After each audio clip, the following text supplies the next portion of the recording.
What does success look like to you? This is it. Walking with my girl Lauren in LA, God, doing an interview. that. That is the dream. Dad's mom had to, like, when she was like 95, like gathered the whole family and told the whole family that she was actually a Japanese baby. I honestly don't know how it happened. Just, like, I got in and I was like, all right, well, I guess I'm going. There's nothing as motivating as having no money and like having to make something happen for yourself. Yeah. If you told me everything that would have to happen and everything I'd have to do to be where I am right now, at the beginning I'd be like, there's no way. The next week I was like, all right, I'm gonna be Avicii now and go. Hi, this is Lauren Engel. I'm here with Elefante. What's up?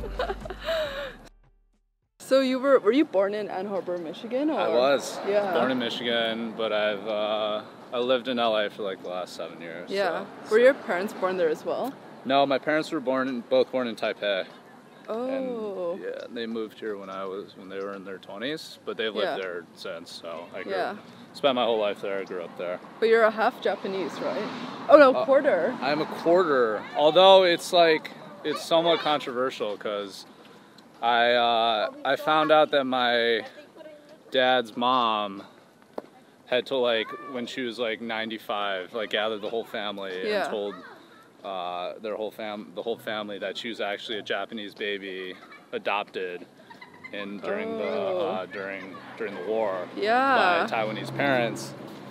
So that was like a big thing for a while, and then but then I got one of those like ancestry or like one of those DNA tests. Yeah, you did it? Yeah, I did it, and it was just like all East Asian, so I don't know. I actually want to do one, kind of. Yeah, I was like, oh, cool. Maybe like so either they just don't know what they're doing, or my grandma lied, or she was lied. I have no idea. Yeah. Like who knows? What made them move from Taiwan to here? They both came to school here. Oh. What were they studying? Did they meet in Taiwan or? No, they met in Michigan. Oh, okay. Yeah, they both went to the University of Michigan for grad school, and they met while in grad school. That's really cool, like, for their generation to move here and study. That's like, I always think that's awesome for like Asians like that at that generation to move here. Yeah, it was a big thing. As I've gotten older, I talked to them more about it, and I didn't really appreciate it as a kid, like what a big thing it was to move to a new place. And even just moving to LA was like, it's such a big move, and being away from family stuff, but like they're on the other side of the planet. Yeah. So yeah, they're definitely gangsters. They were. Wait, what did they study there? My father was an engineer, and my mom studied child psychology. Oh, where do you get your creative side from? I don't know. I think they're both creative. Like my dad sings, and my mom played piano, and I think it's just sort of, I don't know. I think if they were born into a different world, then they might have been artists and creatives too. So, yeah. How do you describe yourself back then, growing up, like in high school? Fat. You're the person who said that. Pretty chubby. I don't know, pretty nerdy. I don't know, I played guitar and sang in high school, so I was like that guy trying to get all his friends to come out to the cafe and annoying and like burning CDs and like trying to like give them out to people and stuff, so I was that guy. What were your favorite subjects back then, like in high school? English, maybe? Yeah? Math, I don't know. It was all just sort of like... Everything, I guess. Yeah, I mean, it was more just like getting it done and then not thinking about it, and just, it's trying to finish all my shit at school so then I could go home and work on music and And what kind of music did your parents play in the house when you were growing up? They played a lot of classical music. My mom told me a funny story, actually. I guess when I was a kid, I'd cry a lot when I was a baby, and then she found out that if she just put Fantasia on TV, then I would just like shut up and just like stare at the TV. And so I guess when I was like 2 or 3, I would just watch Fantasia on repeat. Yeah. And just like, and then I actually watched it like a year ago, and it was like bringing back all sorts of like you know, repressed memories and stuff. And like I remember the broomstick one, like freaking out and being so scared and being so terrified. That one is kind of intense part to remember. Oh yeah, it was super scary. Kind of dark. It's super scary. Like all the dinosaur one is lit too. Just like that movie's great. I can't believe that was made in like 1940 or whatever. Yeah, it's crazy. Such a long time ago. Yeah. Do you remember the first CD you bought? With my own money or with my parents' money? With my parents' money, I think it was probably Millennium by Backstreet Boys. Mm-hmm. The first one that I think I was like, whatever, I was a child. But I think the first one I bought myself was like Red Hot Chili Peppers. Mm-hmm. I think Californication. Yeah. So they were the first concert I ever went to, so I think that was probably where I got it. How did you get into like the band phase? You're doing like open mics, right? Yeah, I was singing and playing guitar and writing songs, and I wanted to be John Mayer growing up. I still want to be John Mayer, but and then you know, one thing led to another, and started playing music, and then just started messing around on my computer for fun. Yeah. What did your parents think of the initial like band phase that you went through? I think they were supportive. It was very much like it was like, oh, he has a hobby, that's great. Yeah. And they're like, you know, they always said they were proud of me, even though the music wasn't very good. What was the band name that you were under? The band, I was performing either as Tim Wu or T. Wu Styles. Mm-hmm. Was one band name, and then that was pretty much it. Were you putting it out online too? What was it? I was. Like that, MySpace? MySpace, YouTube. What was it like?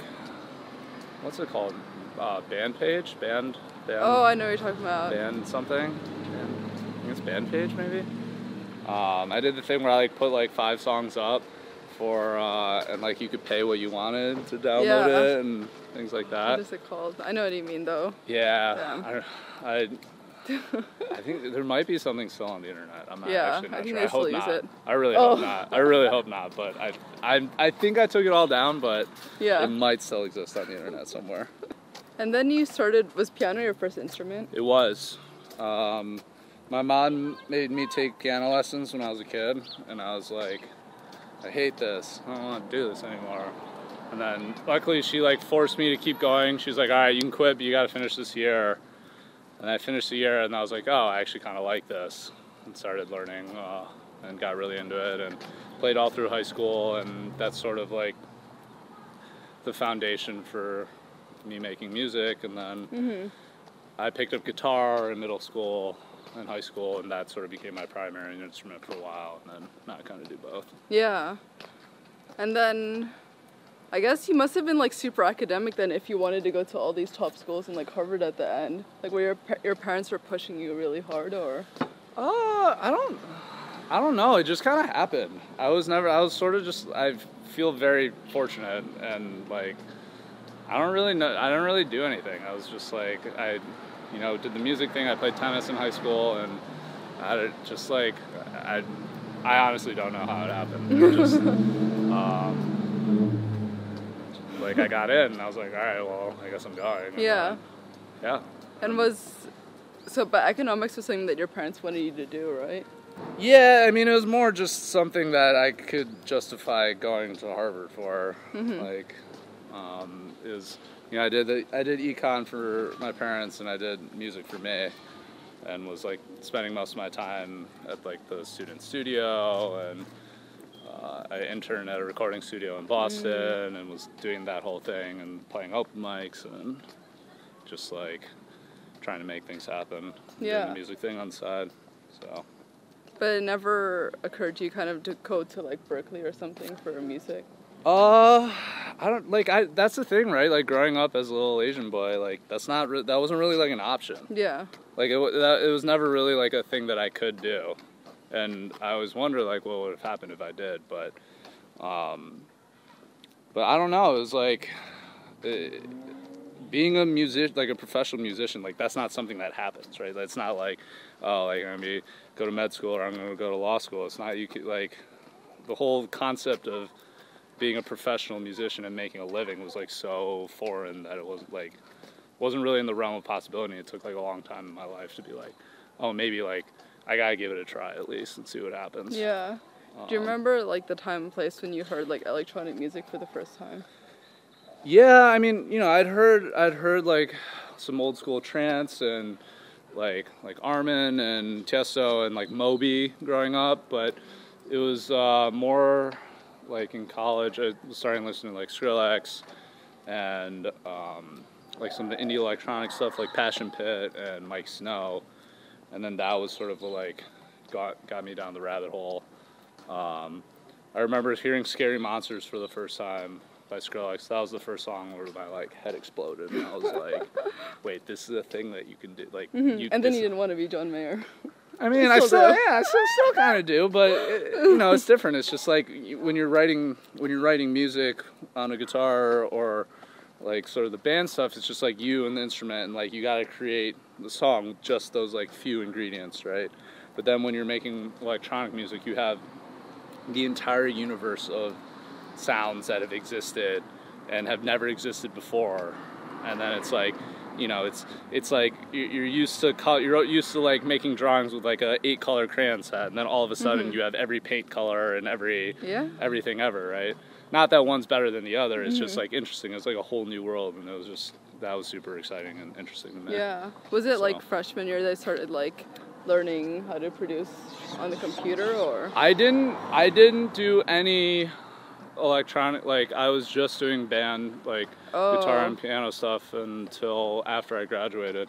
So I didn't know how to, I literally just started producing music for fun. Yeah. And like I was like pretty late to like actually making dance music, but yeah, it was just like, I mean, it was almost like a video game to me. It was like, this is the coolest thing ever. Like, I can just sit here and make beeps and boops, and then all of a sudden it's like, it's music. Yeah. So. But then I guess in college people kind of knew you as like the musician guy, right? I think they knew me as the wannabe musician guy. I don't know, like, everyone's like, oh, that's great, Tim. Like, good luck, keep going. Like, you're doing great, man. In reality, they're like, God, I hope he stops asking me. But, oh my gosh. Nah, it's okay. And then I guess consulting was like the path that everyone took, like graduating, right? So you kind of just like went into the same thing, or? Yeah, it was like one of those things where I was like, oh, maybe I probably need money. I don't have any money. That's a thing. And so I was very lucky to get a job when the economy was like, oh, true, not yeah, doing it was great. that time. And I was like, you know, I was very lucky to have it, and then I tried to have like a normal life and, you know, have a day job, and at a certain point I just couldn't do it. Were you still doing, was that in Boston? No, that was out here in LA. Oh. Yeah. Was that like a conscious decision that you wanted to do like McKinsey here to be closer to the music scene? Yeah, totally. But I, you know, it was sort of a justification to myself that, like, it was kind of like a half measure. Right? It's like, oh, I'll get a job, but I'll also be out in LA, and I can do stuff on the side and meet people and whatever, all that. But then, honestly, it's just like, I felt that until I was like literally putting everything I had into it and going all in on it, like nothing was really happening, right? And even after I quit, like nothing happened for me for 2 years, right? So it was like, for me, like, I was very lucky, but sort of quitting with no safety net and like no backup plan.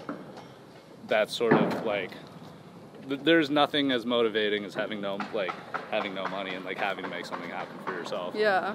Where do you think you got that confidence from? I don't know. It's like, I look back and I'm like, dude, you are a fucking idiot. Like, you are so dumb. Like, that is just insane. Because like, it's this weird thing where on the one hand you have to be so irrationally confident that out of everyone in the world who wants to do this, you're somehow going to be the one that makes it. right? And that's like the chances of that are like zero. There's no way. Yeah. But then you also have to be like insecure enough to be like willing to just like smash your head against the wall and like keep trying to make music and like keep trying to do it and like keep trying to get better every single day. And it was like I don't know, if you told me everything that would have to happen and everything I'd have to do to be where I am right now, at the beginning I'd be like, there's no way. Yeah. Right? There's no chance. Yeah, you have to be like you have to be incredibly naive and overconfident to even have a shot, which is like I think pretty interesting. Yeah. It's like yeah, I don't know. It's like you just have to like somehow believe and just do it. Because for me, I knew I'd tried it every other way. What's up? Two of them. What's up? I had tried having a normal life, and I tried like being a normal person, and couldn't like. Yeah. It just wasn't for me, and so it was like, all right, well, this is the one thing that makes me happy. This is the one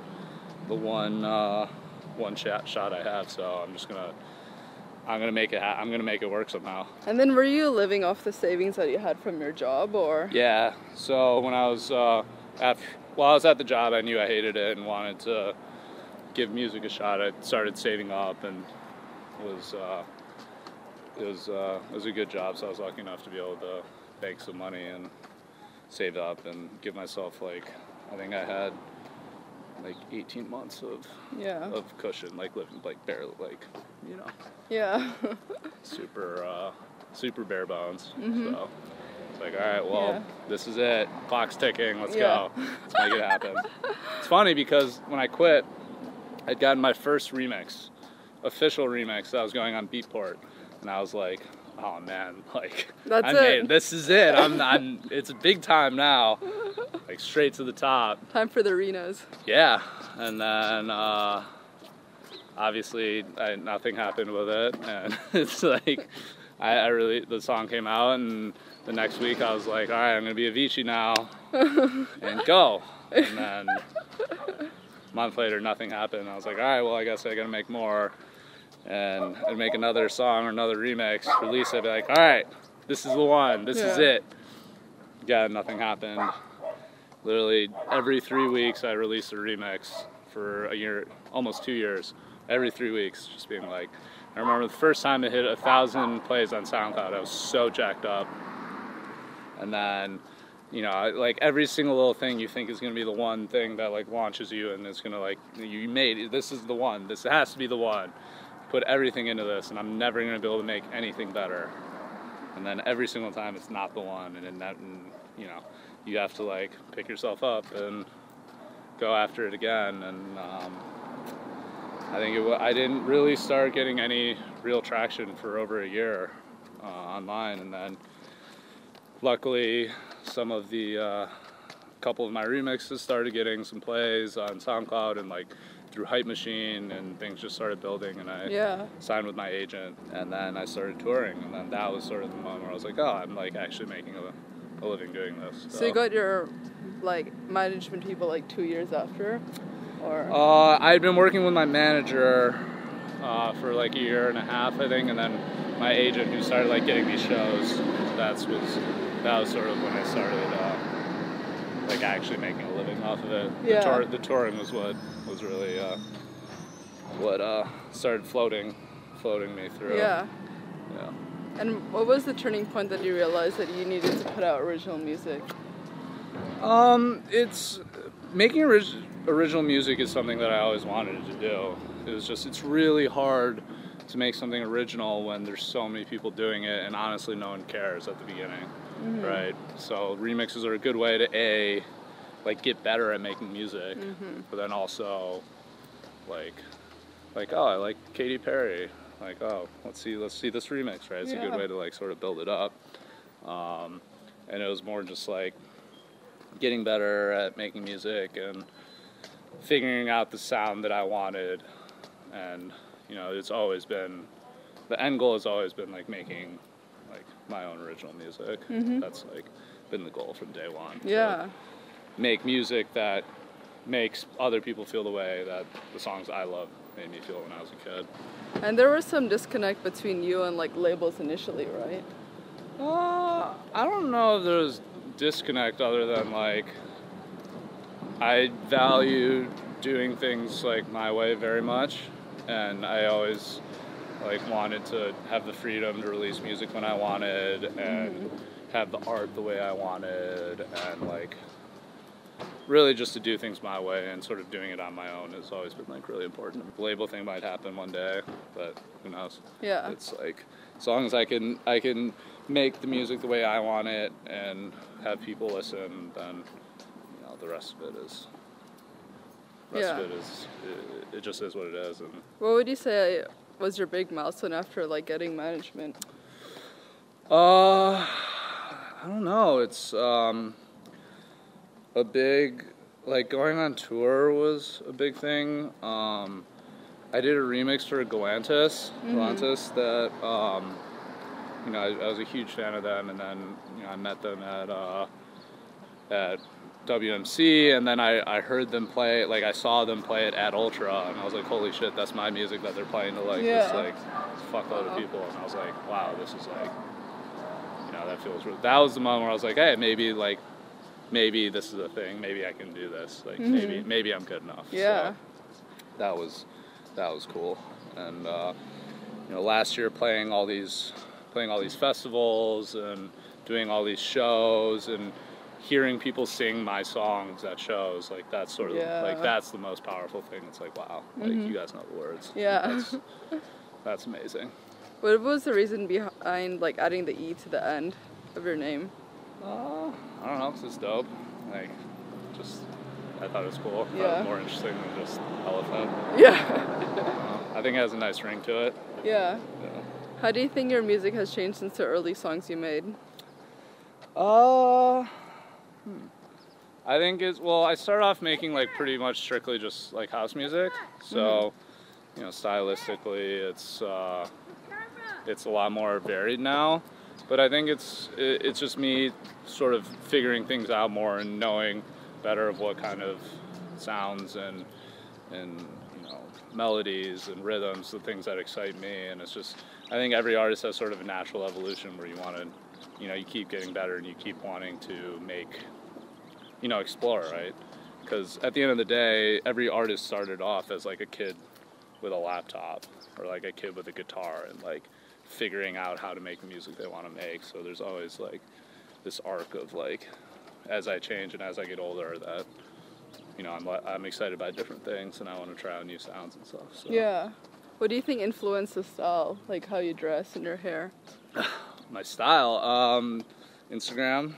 No, I don't know. It's one of those things where you're just like, you go to the store and you see things that you think are dope, and you like,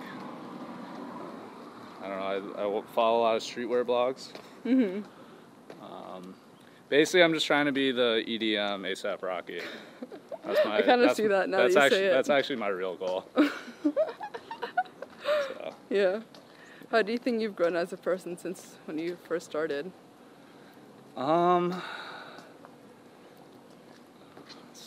That's a good question. I think a lot of it is just like sort of understanding the reality of the industry and like being grateful to be able to do what I want, and understanding that like there's no magic trick, right?